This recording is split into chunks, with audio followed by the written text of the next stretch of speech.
Hello and welcome to another episode of A Fresh Perspective here on Heavenward Thinking. Today we're continuing in Luke chapter 2, starting in verse 22. So I'll read that and we'll get right into today's conversation.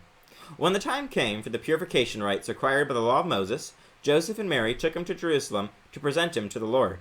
As it is written in the law of the Lord, every firstborn male is to be consecrated to the Lord, and to offer a sacrifice in keeping with what is said in the law of the Lord, a pair of doves or 2 young pigeons. Now, there was a man in Jerusalem called Simeon who was righteous and devout. He was waiting for the consolation of Israel, and the Holy Spirit was on him. It had been revealed to him by the Holy Spirit that he would not die before he had seen the Lord's Messiah. Moved by the Spirit, he went into the temple courts. When the parents brought in the child Jesus to do for him what the custom of the law required, Simeon took him in his arms and praised God, saying, "Sovereign Lord, as you have promised, you may now dismiss your servant in peace. For my eyes have seen your salvation, which you have prepared in the sight of all nations, a light for revelation to the Gentiles, and the glory of your people Israel." The child's father and mother marveled at what was said about him. Then Simeon blessed them and said to Mary his mother, "This child is destined to cause the falling and rising of many in Israel, and to be a sign that will be spoken against, so that the thoughts of many hearts will be revealed, and a sword will pierce your own soul too." There was also a prophet, Anna, the daughter of Penuel, of the tribe of Asher. She was very old. She had lived with her husband 7 years after her marriage, and then was a widow until she was 84. She never left the temple, but worshipped night and day, fasting and praying. Coming up to them at that very moment, she gave thanks to God and spoke about the child to all who were looking forward to the redemption of Jerusalem. When Joseph and Mary had done everything required by the law of the Lord, they returned to Galilee, to their own town of Nazareth. And the child grew and became strong. He was filled with wisdom, and the grace of God was on him. So as we look at this next section in the book of Luke, what do you see here that strikes you with a fresh perspective?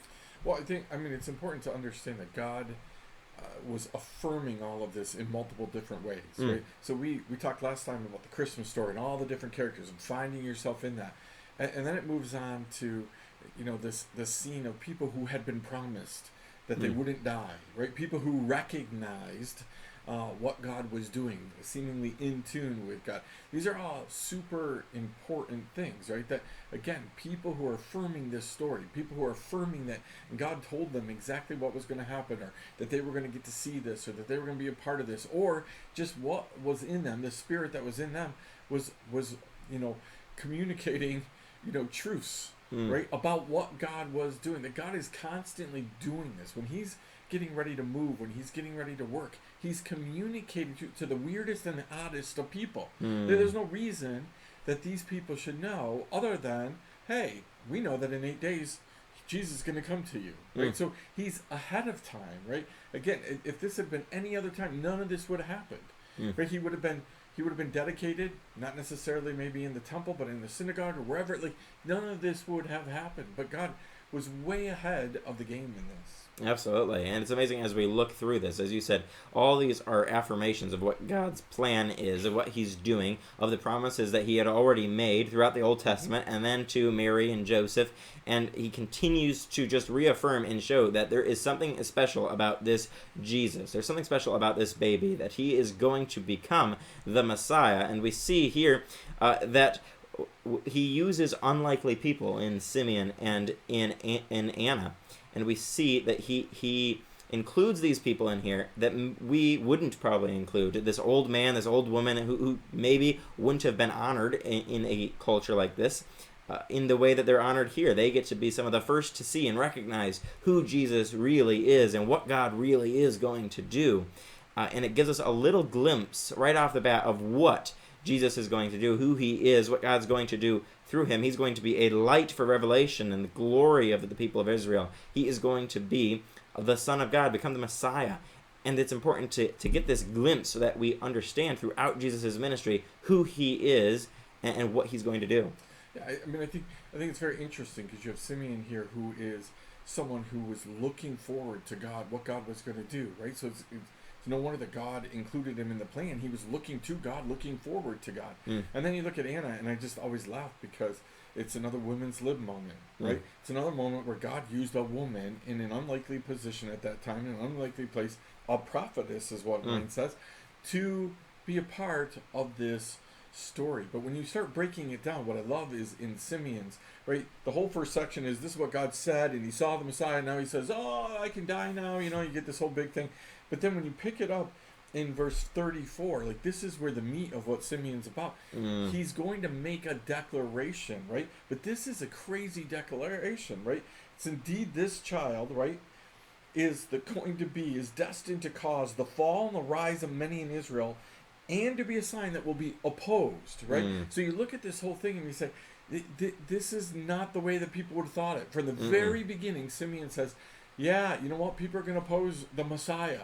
People are going to oppose God's plan. And sometimes we think, the fresh perspective, I think, of thinking heavenwardly is sometimes God is speaking down to us and says, listen, the plan, the purpose, the destiny I'm going to put within you, there are going to be people who oppose it. It seems crazy that God's own people were going to be opposed to how he was going to take care of them. But we look at that, we see that even way back in Egypt, right? The people started mumbling and grumbling and tumbling all around, right? Thinking, oh, like this isn't how we wanted it to be, right?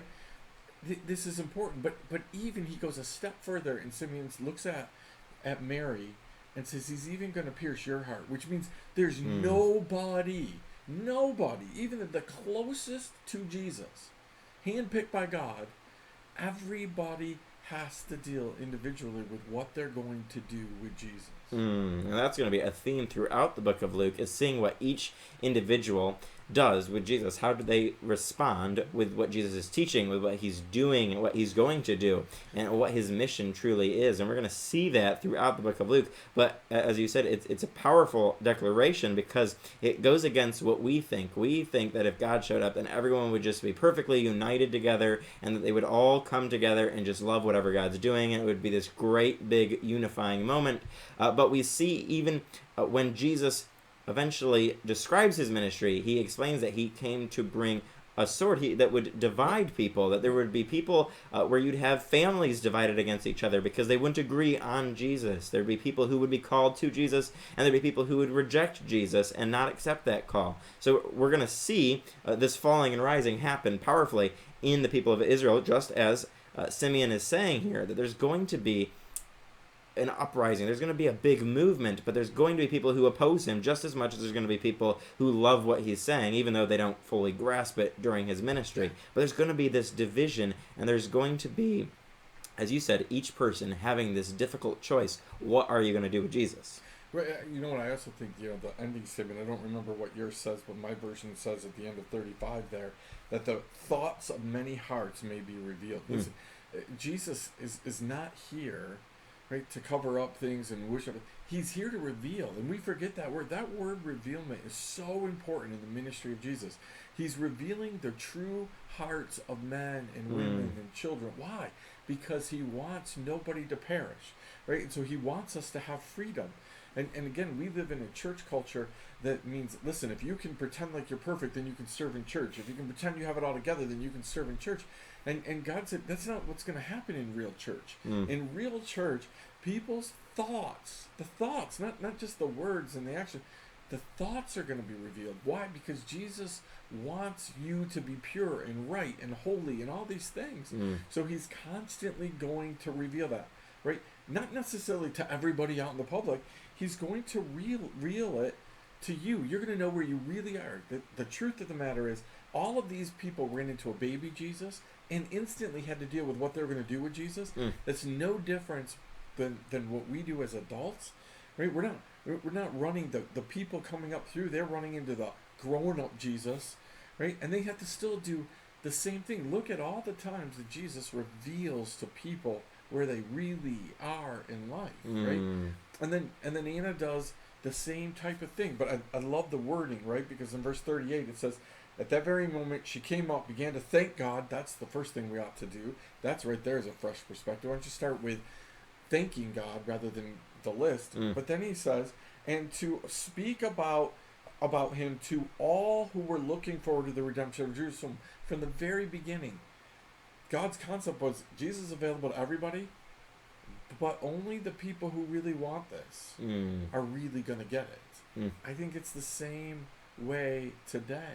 But you got to really want Jesus to get it. Yeah, you got to be looking forward to that, and that comes with that heavenward thinking perspective. Yeah. These people had a different perspective than the other people around them. They were looking forward to the redemption of Jerusalem, just as we, as Christians today, are looking forward to Christ's second coming and to the redemption of our whole world.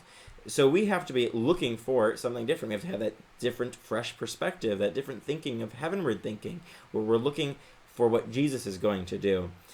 And I love how you mentioned the important point of the thoughts of many hearts being revealed, because that's what Jesus came to do. He came to get to the heart of the matter, the literal heart of the matter, not to all the superficial things that we like to do in churches today. It was the same with the religious leaders back then. They thought they could have it all together by pretending to be holy, that they could have this power to exercise over people, and they would have this honor and this position because they could just pretend that they were perfect, and they could keep these superficial rules while not keeping any of the rules that mattered of their heart. And their hearts weren't pure. It was purely out of selfishness and purely out of their own ambitions, their earthly way of thinking. And the same goes for our churches today. Most of us as Christians have been taught to pretend that we have everything together, to pretend that we're these great, perfect human beings, that we are just amazing, that we love everybody perfectly at all times, and we're just willing to do whatever is right, but we don't really have that in our hearts. And so it's important for us to realize, like this passage shows us, that Christ came to get to what is behind our actions. That's our hearts, to really reveal our thoughts, not just our thoughts, but everything in our life. He's going to reveal that, and we're going to see that throughout the book of Luke, as we see in this chapter. So I think there's a lot here in this section that really points us to what Jesus' mission was, and how that's going to be fulfilled in the rest of Luke. Yeah, absolutely. Well, I hope you've been challenged and encouraged on Luke chapter 2, the second portion, and we're going to continue next week with the final portion of Luke chapter 2. So join us next time for another episode of A Fresh Perspective here on Heavenward Thinking.